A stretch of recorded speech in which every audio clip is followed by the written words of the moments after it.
नमस्कार दोस्तों, आज की कहानी है तलाक। जब मैं रात को घर पहुंचा तो मेरी पत्नी ने खाना लगाया। मैंने उसका हाथ अपने हाथों में लिया और कहा, मुझे तुमसे कुछ जरूरी बात कहना है। वो शांत बैठकर खाना खा रही थी। उसकी आंखों में कुछ दर्द सा साफ नजर आ रहा था। अचानक मुझे नहीं पता मैं कैसे कहूँ। मुझे उससे बताना ही था। मैंने बड़ी शांति से कहा, मुझे तलाक चाहिए। लगा जैसे उसे मेरे शब्दों से कुछ फर्क नहीं पड़ा, बल्कि उसने मुझसे पूछा, क्यों तलाक चाहिए? मैंने उसके सवालों को अनसुना किया तो उसे गुस्सा आ गया। उसने चम्मच उठाकर फेंक दिया और जोर से चिल्लाई, तुम इंसान नहीं हो। उस रात हमने एक दूसरे से बात नहीं की। वो रो रही थी। मुझे पता था कि वो जानना चाहती थी कि आखिर ऐसा क्या हुआ जो हमारा रिश्ता टूटने की कगार पर आ गया। पर मेरे लिए उसके सवालों का जवाब दे पाना नामुमकिन था। अब मैं किसी और से प्यार करने लगा हूँ। अब मुझे उससे प्यार नहीं रहा। मैंने उसे उसके बरसों के प्यार की सजा दी थी। भरे मन से मैंने तलाक के पेपर तैयार किए। उसमें लिखा था कि वह पूरा घर, कार और कंपनी की 30% शेयर ले सकती है इस तलाक के बदले में। लेकिन उसने उन पेपर को देखा और उनके टुकड़े टुकड़े कर दिए। अगले दिन मैं घर काफ़ी लेट आया। मैंने देखा कि वो टेबल पर बैठकर कुछ लिख रही थी। मैंने शाम का खाना नहीं खाया था, लेकिन फिर भी मैं सीधे ऊपर जाकर अपने कमरे में सो गया, क्योंकि पूरा दिन पायल के साथ रहने और कई जगह घूमने के बाद मैं थक गया था। वो शायद रात को उसी टेबल पर लिखते-लिखते सो गई थी। सुबह उसने तलाक देने की शर्तें बताई। वो मुझसे कुछ लेना नहीं चाहती थी। उसे सिर्फ तलाक से पहले 1 महीने का समय चाहिए था। उसने आग्रह किया कि इस 1 महीने में हम दोनों वही पुराना वाला जीवन जिएँ, जितना संभव हो सके, क्योंकि आने वाले महीने में हमारे बेटे की परीक्षा है। वो नहीं चाहती थी कि हमारे टूटे रिश्ते का प्रभाव उसकी पढ़ाई पर पड़े। मुझे भी ये ठीक लगा, मगर वो कुछ और भी चाहती थी। जैसे शादी के दिन मैं उसे उठाकर अपने शयन कक्ष तक ले गया था। उसी तरह हर रोज 1 महीने तक मैं उसे शयन कक्ष से उठाकर मुख्य द्वार तक ले जाऊं। मुझे लगा ये पागल है, मगर इन आखिरी दिनों में थोड़ा अच्छा बनाने के लिए मैंने उसकी ये शर्त स्वीकार कर ली। मैंने पायल को अपनी पत्नी की सभी शर्तें बताई। वो हंसने लगी। उसे लगा मेरी पत्नी कितने भी तरीके अपना ले, तलाक होना तो तय है। मेरी पत्नी और मैं किसी से भी इस दौरान नहीं मिले थे। लेकिन उस दिन जब मैं उसे पहली बार उठाकर गेट तक लेकर गया तो हम दोनों काफ़ी अजीब महसूस कर रहे थे। पीछे से हमारा बेटा भी खिलखिलाकर खुश हो रहा था। अगले दिन ये काम थोड़ा सामान और आसान हो गया।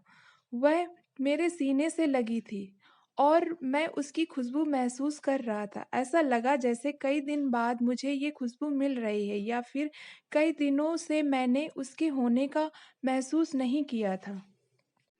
पहले जितनी उसमें वो कसाव नहीं था और चेहरे पर कुछ हल्की झुर्रियाँ नज़र आ रही थीं और बाल भी सफ़ेद होने लगे थे। ये वही औरत थी जिसने अपने जीवन के 10 साल मुझे समर्पित किए थे। चौथे दिन जब मैंने उसे उठाया तो वो पुरानी रोमांचक लौटने लगी थी। 5वें और छठे दिन वो पुराना प्यार फिर जागने लगा। मैंने पायल को इस बारे में कुछ नहीं बताया। अब उसे उठाना और आसान हो गया था। शायद हर रोज़ ये सब करने का मैं आदी हो गया था। एक दिन वह अपनी पसंद की साड़ी निकाल रही थी, लेकिन कुछ खास नहीं ढूंढ पाई। उसने सांस भरते हुए कहा कि उसके सारे कपड़े बड़े पड़ने लगे हैं। तब मुझे पता चला कि वह काफ़ी दुबली हो गई है और इसीलिए मैं उसे आसानी से उठा पा रहा था। मेरे दिल में एक झटका सा लगा। उसने अपने दिल में काफ़ी सारा दर्द छुपा रखा था। पता नहीं कैसे मैं आगे बढ़ा और उसके सिर को छूकर देखा। अचानक हमारा बेटा आया और बोला कि पापा, ये तो मम्मा को उठाकर बाहर ले जाने का समय हो गया है। उसके लिए अपने पापा द्वारा मम्मा को इस तरह उठाकर ले जाना देखना जीवन का एक अभिन्न हिस्सा बन गया है। मेरी बीबी ने हमारे बच्चे को बुलाया और जोर से उसे गले लगा लिया। मैंने अपना चेहरा दूसरी तरफ कर लिया। मुझे लगा कहीं मैं अपना निर्णय न बदल लूं। मैंने अपनी पत्नी को रोज की तरह उठाया और बेडरूम से सिटिंग रूम होते हुए हॉल तक लाया। उसने प्यार से अपने दोनों हाथ मेरी गर्दन के आसपास रख दिए।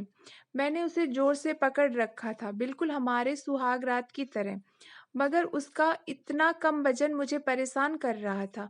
महीने के आखिरी दिन जब मैंने उसे उठाया, तो मेरे लिए एकदम से चल पाना मुश्किल हो रहा था। हमारा बेटा स्कूल जा चुका था। मैं अपनी कार से ऑफ़िस गया और कार से कूद कर बाहर आ गया। बिना कार को लॉक किए मुझे डर था कि अब एक पल की भी देरी मेरा इरादा बदल देगी। मैं ऊपर गया।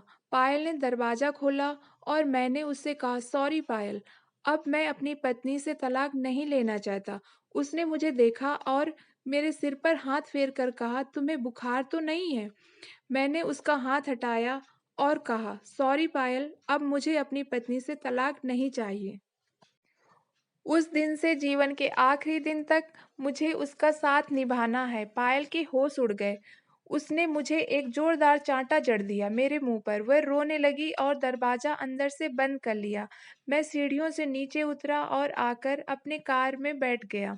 आगे एक फूल वाले की दुकान पर रुका और अपनी प्यारी पत्नी के लिए एक सुंदर सा गुलदस्ता लिया। दुकानदार ने पूछा कि इस पर क्या लिखना है। मैंने मुस्कुराते हुए कि मैं तुम्हें जीवन के आखिरी दिन तक यूं ही उठाता रहूंगा, मेरी अर्धांगिनी।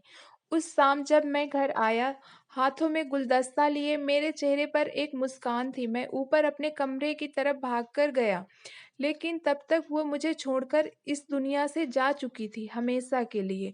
वो कई महीनों से कैंसर से लड़ रही थी, लेकिन मैं पायल के साथ इतना खोया हुआ था कि कभी ध्यान ही नहीं रहा।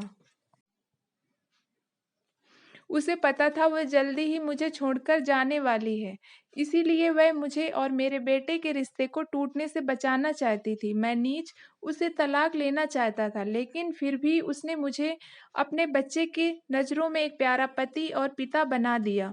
जीवन की छोटी-छोटी बातें रिश्तों में बहुत महत्व रखती हैं। बड़ा घर, बड़ी कार और बैंक बैलेंस ये खुशियों का हिस्सा ज़रूर बन सकते हैं, मगर अपनों के बिना इनकी कोई कीमत नहीं है।